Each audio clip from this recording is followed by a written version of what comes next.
Bristol Community College, Mathematics with Dan Avedikian, Math 060, Topics in Developmental Mathematics, Section 2.8, Problem 15.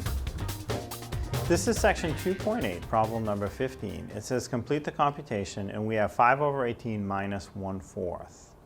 So to do a problem like this, what I need to do is rewrite these fractions in an equivalent form so that the denominators are the same.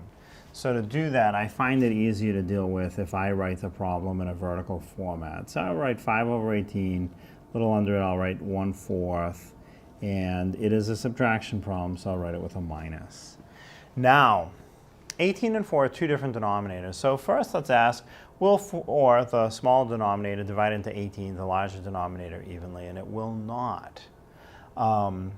So what I do next is take the larger denominator and double it. So in this case, the larger denominator is 18. If I double it, it's 36.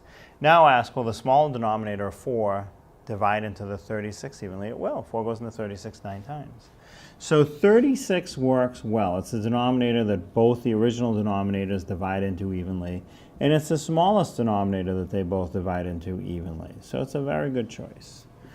Now, let's adjust the numerator so I'll have two equivalent fractions that both have a denominator of 36.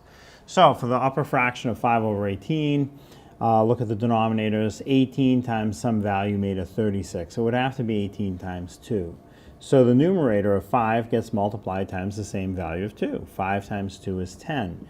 So 10 over 36 is equivalent to 5 over 18. But now I have it in a form where my denominator will match the other fraction. So now do the same process for the lower fraction, 1/4. So look at the denominators. 4 times something multiplies to become a 36. That something must be a times 9. So multiply the numerator times that same amount. The numerator of 1 times 9 will give me 1 times 9, which is 9. Now I can combine the numerators. So my answer will have a denominator of 36 because that's my common denominator. The numerators will be subtracted because this is a subtraction problem. So I'll have 10 minus 9. 10 minus 9 is 1. So I have a final result of 1 over 36. And again, you should ask yourself, can I reduce that? The answer is no, I cannot reduce it.